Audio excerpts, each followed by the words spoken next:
नमस्कार, मेरा नाम आलोक है। आप लाइव स्टीज देख रहे हैं हमारे विशेष कार्यक्रम सुबह की चाय में। आपका बहुत स्वागत है। आज रविवार का दिन है, छुट्टी का दिन है। तारीख है आज 8 जून। देखिए, वरिष्ठ पत्रकार रवि उपाध्याय जी हमारे साथ हैं। रविवार का दिन है, छुट्टी का दिन है। मौसम ने भी अब थोड़ी अपनी करवट बदलनी शुरू की है। कभी ठंडा, कभी गर्म रह रहा है मौसम आज साफ है, लेकिन पॉलिटिकल मौसम में गर्माहट है। अब देखिए, आज से ही चिराग पासवान और उपेंद्र कुशवाहा शंखनाद करने जा रहे हैं, एक ई छोर से एक ऊ छोर से। ठीक है।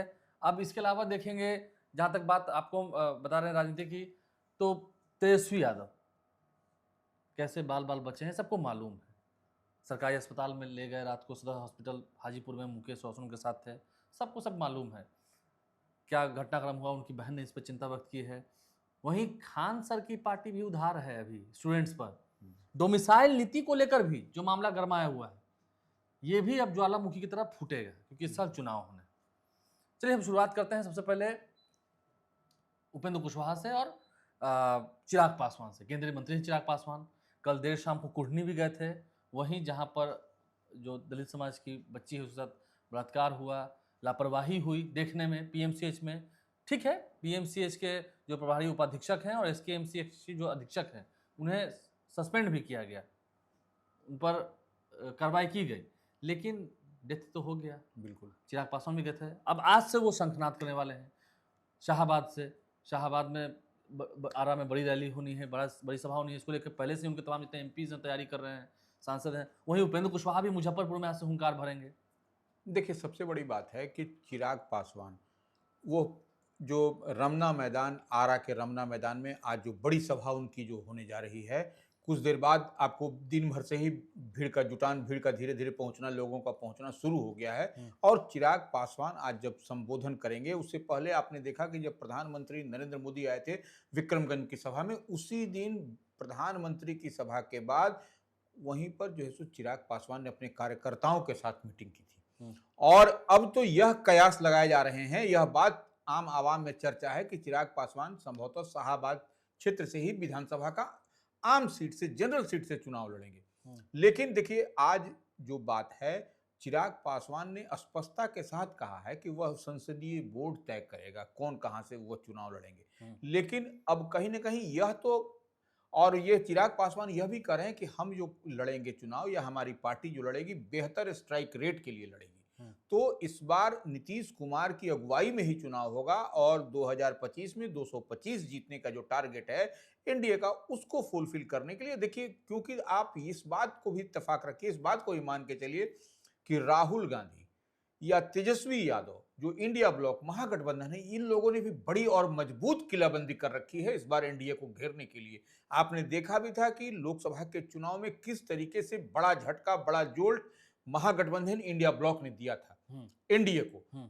तो आप इस बार भी विधानसभा के चुनाव में भी बड़ी तैयारी, मजबूती, डैमेज ना हो जाए। हाँ, तो ये देखिए, जिस क्षेत्र में आप चिराग पासवान आज शंखनाद कर रहे हैं, जिस क्षेत्र में आज हुंकार भरेंगे, 9 संकल्प लेके चल रहे हैं। 9 संकल्प जो है यात्रा है, उनका सभा है। तो आप इसको ऐसे समझ लीजिए कि जो करेंगे, तो एक बात तो वहां तय है कि उस इलाके में आप लोकसभा में आप आरा हार गए, सासाराम सुरक्षित हार गए, काराकाट हार गए, बक्सर हार गए, पाटलिपुत्रा हार गए, जहानाबाद हार गए। तो ये एक मजबूत पकड़ और चमक चिराग पासवान की है। और जो कांग्रेस आपको देख रहे हैं कि प्रदेश अध्यक्ष कांग्रेस ने बदला है, राजेश राम दलित को चेहरा बनाया है, युवाओं पर पूरी उनकी पकड़ है। और ईबीसी का गढ़ जिसको बोला जाता है, नालंदा, नीतीश कुमार का गृह जिला, जदयू के राष्ट्रीय अध्यक्ष, मुख्यमंत्री बिहार, ईबीसी का गढ़, 36% की आबादी है, पिछड़ा अति पिछड़ा की आबादी। तो वो नालंदा में जब राहुल गांधी जाकर के जब शंखनाद किया, बोला, मिला, तो यह कहीं ना कहीं एक बड़ी तैयारी दिखाई पड़ रही। और तेजस्वी युवा है, तो देखिए, तेजस्वी की काट के लिए ही यह चेहरा आपको, और उपेंद्र कुशवाहा उधर मुजफ्फरपुर में, हाँ नहीं हमारे हैं उस पर, तेजस्वी की काट के लिए ही देखिए चिराग पासवान को मजबूती के साथ एनडीए ने मैदान में उतरने की कवायद, और कहीं ना कहीं एनडीए की यह रणनीति भी होती हुई दिखाई पड़ रही है कि आपको चिराग से लड़ना है, चिराग और तेजस्वी से, तब आपको आमने सामने की लड़ाई होगी और तभी आपको मजबूत। अब देखिए, ये जो आज जो आरा में चिराग पासवान की पार्टी कर रही है, यह प्रमंडलीय स्तर पर तैयारी हो रही है, ये पूरे उधर के प्रमंडल को मिला करके। और चिराग पासवान ने स्पष्टता के साथ बीते दिन कहा भी है कि हम ये अन्य प्रमंडल को भी में धीरे धीरे 7-8 सभा होगी। तो ये एक बड़ी तैयारी है चिराग पासवान की। अब देखिए उपेंद्र कुशवाहा मुजफ्फरपुर में आज वहां से वह हुंकार भर रहे हैं, उस क्षेत्र में भी जो है सो मजबूत पकड़ और चमक दिखाने की बात हो रही है। और उपेंद्र कुशवाहा परिसीमन को लेकर के कर रहे हैं, परिसीमन को लेकर के देखिए जो आपने देखा कि जो नया संसद भवन बना, वह नरेंद्र मोदी का विजन यही है कि हमको जो है सो नए संसद में सदस्यों की संख्या बढ़ेगी, तो इसके लिए परिसीमन होगा। निश्चित रूप से लंबे समय के बाद परिसीमन भी होगा, वह तो तय होता है मानक। तो अब परिसीमन जब होगा, महिलाओं की संख्या बढ़ेगी, अन्य जो दलित हैं उनके संख्या बढ़ेगी, माने जनरल सीट बढ़ेगी। तो यह एक बड़ी तैयारी उपेंद्र कुशवाहा करते हुए दिखाई पड़ रहे हैं वहां से। और इस बार उपेंद्र कुशवाहा को भी चाहिए कुछ बड़ा, और ये बड़ा चाहिए कहने का मतलब सीट भी चाहिए, और एक बड़ी तैयारी एनडीए की मजबूती के लिए भी वो तैयारी कर रहे हैं। उपेंद्र कुशवाहा ने भी कहा था इस बार अगर छल होगा तो फिर जो डैमेज होगा उसके जिम्मेदार सब होंगे, ये उपेंद्र कुशवाहा ने पहले कहा। देखिए उसको ऐसे समझने का है कि नाव तो एक ही है, उसी नाव पर सब सवारी कर रहे हैं, नाव में एनडीए छेद कीजिएगा। हाँ, तो एनडीए की नौका पर सारे जो गठबंधन अलायंस पार्टनर हैं, अगर यदि उस नौका पर छेद थोड़ा सा भी होगा, पानी भरेगा तो सब लोग डूब जाएंगे, सब लोग डूब जाएंगे। यही उपेंद्र कुशवाहा कहीं ना कहीं डायरेक्टली इनडायरेक्टली, जो काराकाट में उनकी जो हार हुई, सासाराम में जो हार हुई, बक्सर में हार हुई, जो जहानाबाद में हार हुई, जो आपको यहाँ पाटलिपुत्र में हार हुई, तो वही बात जो है सो कह रहे हैं ये कैसे हार हुई, इसको समझना पड़ेगा। कहीं ना कहीं किसी ने डैमेज तो किया है, किसी ने डैमेज तो किया है, बात भी सही है। बिल्कुल पॉलिटिकल चाल होती है, लोग समझते भी हैं खुलकर, उपेंद्र कुशवाहा ने कई बार खुलकर समझाया भी है। चलिए हम आगे बढ़ते हैं तेजस्वी यादव पर। तेजस्वी यादव भी कल बाल बाल बचे हैं, बड़ी दुर्घटना हो जाती। मुजफ्फरपुर हाजीपुर का जो हाईवे है, मधेपुरा से लौट रहे थे, उसी हाईवे पर जो उनकी काफिला है, जो उनका कारकेट है, उस काफिले की एक गाड़ी क्षतिग्रस्त हो गई पूरी तरह से। कई पुलिसकर्मी घायल हुए, ड्राइवर को भी चोट आई है, और देर रात को हाजीपुर सदर अस्पताल पहुंचे। लगभग 1:30-2 बजे की घटना है ये, रात 1:30-2 बजे की घटना है ये। और उसके बाद उनका इलाज भी करवाया और बड़ी मुश्किल से बचे हैं। मतलब 3-4 फीट के आगे पीछे चाय पी रहे थे रुककर कहीं, और वहीं पर यह हादसा हो गया, ट्रक से टकरा गई गाड़ी। देखिए निश्चित रूप से यह कहीं ना कहीं यह लैप्सेस है, सिक्योरिटी लैप्सेस है। ये अब विधानसभा में नेता प्रतिपक्ष हो या लोकसभा में नेता प्रतिपक्ष हो, उनका जब मूवमेंट होता है तो आपको जो है सो एहतियात के तौर पर पुलिस एस्कॉर्ट पार्टी हर जगह होनी चाहिए, ये एकदम रूटीन प्रैक्टिस है ये।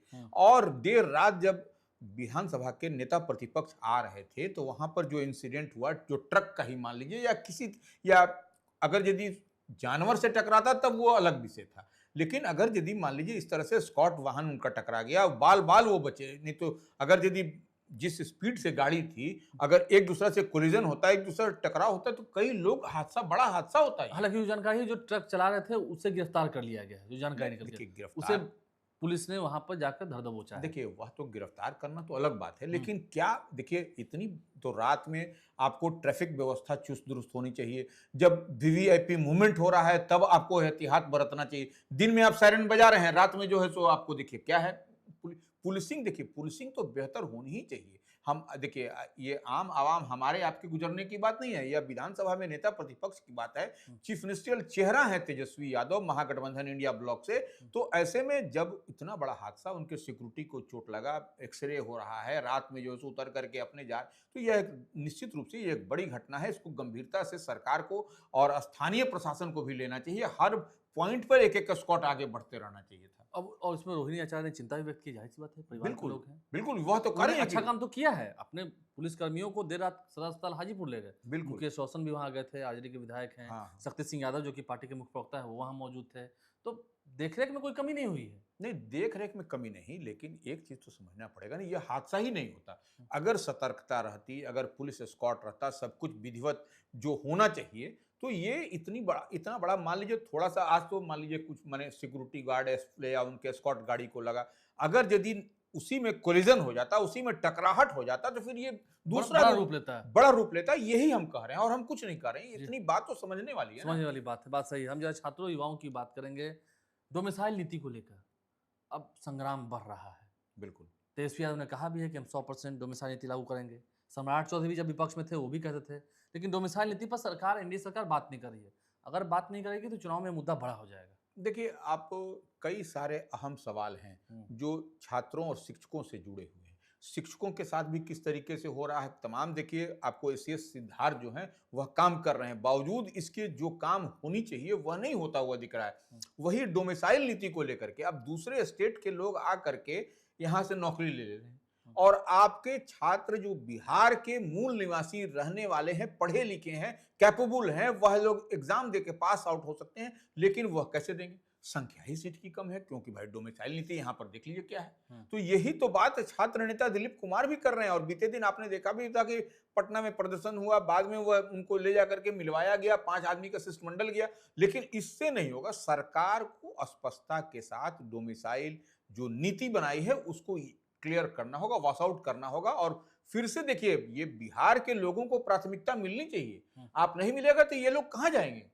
आप टेस्ट ले रहे हैं तो सब चीज का क्राइटेरिया है, आप उसको टेस्ट लीजिए, सब करिए, लेकिन डोमिसाइल नीति को जो तेजस्वी यादव जो थे वह कह रहे थे कि हम इसको खत्म कर देंगे, समाप्त कर देंगे, तो वही होना भी चाहिए। ये नहीं होगा तब कैसे होगा? ये सबसे बड़ा और अहम सवाल है। और देखिए खास आपको विधानसभा का चुनाव कुछ महीने में होने वाला है, जो शिक्षकों की नाराजगी है, जो डोमिसाइल नीति को लेकर के युवाओं में, छात्रों में विशेष रूप से नाराजगी। आप किसी कॉलेज में चले जाइए, शिक्षण संस्थान में चले जाइए, आप बात करिए, तमाम लोग डोमिसाइल नीति का विरोध कर रहे हैं। तो सरकार को निश्चित रूप से इस पर सहानुभूति पूर्वक करके विचार करना चाहिए डोमिसाइल नीति पर, और इस पर आपको चुनाव से पहले घोषणा होनी चाहिए। नहीं तो ये मामला ये कुछ दिनों बाद जब तूल पकड़ेगा तो चुनाव में इसका खामियाजा भी सरकार को भुगतना होगा। चुनाव में इसका खामियाजा भुगतना होगा सरकार को, बात सही है। जरा खान सर बात हैं, बच्चों के प्यारे दुलारे खान सर। कल पहली बार ऐसा हुआ कि उनके ही कोचिंग संस्थान में गवर्नर साहब पहुंच गए, बिहार के महामहिम राज्यपाल आरिफ मोहम्मद खान। कल बकरीद का त्यौहार था, सभी लोग, नीतीश कुमार भी कई जगहों पर गए हैं बकरीद त्यौहार पर, आरिफ मोहम्मद खान भी बहुत जगह घूमे, अभी यहाँ हाई कॉम्प्लेक्स भी कल आए हुए थे। खान सर कोचिंग सेंटर चले गए, उनके क्लासरूम में घूमा और ये कहा कि एक दिन मैं बच्चों के बीच में भी आऊँगा जब पढ़ाई हो रही होगी। काफ़ी खुश हुए क्योंकि कम फीस लेकर पढ़ाते हैं बच्चों को और खान सर का ये अहम योगदान है समाज में। देखिए निश्चित रूप से खान सर तो हैं, ये रोल मॉडल हैं, इसमें कहीं कोई दो मत आसान नहीं। शब्दों में पढ़ाते हैं, आसान शब्दों में पढ़ाते हैं और बोलचाल की भाषा में ही वह चाहते हैं कि छात्र छात्राओं को वह बेहतर ढंग से कन्विंस कर सके, पढ़ा सके। वह तो ठीक है, लेकिन जो सबसे बड़ा सवाल है वो तो उनका रिसेप्शन हो गया, लेकिन अब छात्र जो उनके साथ में थे उसको जो भरोसा दे रखा था पार्टी देंगे, हाँ 6 जून को, तो वह 6 जून को क्वेश्चन मार्क आ गया है। हाँ। उन्होंने कल वजह बताया, उन्होंने कहा कि क्योंकि बकरीद का त्योहार आ गया था इसलिए वो पोस्टपोन करना पड़ा। अब अगला डेट देखिए कब आता है। नहीं इंतजार, ठीक है बकरीद है, ये निश्चित रूप से बकरीद में आप त्योहार मनाइए, पर्व मनाइए, सब चीज करिए, लेकिन जो छात्र हैं जिनको आपने भरोसा दे रखा है कि हम जैसे 6 तारीख को देंगे, उम्मीद लगाए हुए हैं, निश्चित रूप से उनका हक भी बनता है, हक बनता है। गुरु हैं, गुरु के यहाँ नहीं अगर डिमांड करेंगे तो तीसरे से थोड़ी करने जाएंगे छात्र छात्रा। तो निश्चित रूप से उनके लिए भी खान सर को एक अलग से बेहतर आयोजन करना चाहिए और उनके साथ तमाम मीडिया बंधुओं को भी आयोजन करना चाहिए। मीडिया के लोग तो उन्हें बुलाया था, उनकी चर्चा है। खान सर को उनके नवविवाहित जीवन की बार फिर से बधाई। महामहिम राज्यपाल पहुंचे थे और काफी प्रसन्न थे, उन्होंने इतना अच्छा काम किया है। कई ऐसे असहाय लोग हजारों की संख्या में हैं जिन्हें वो फ्री में पढ़ाते हैं, ये अच्छी बात है।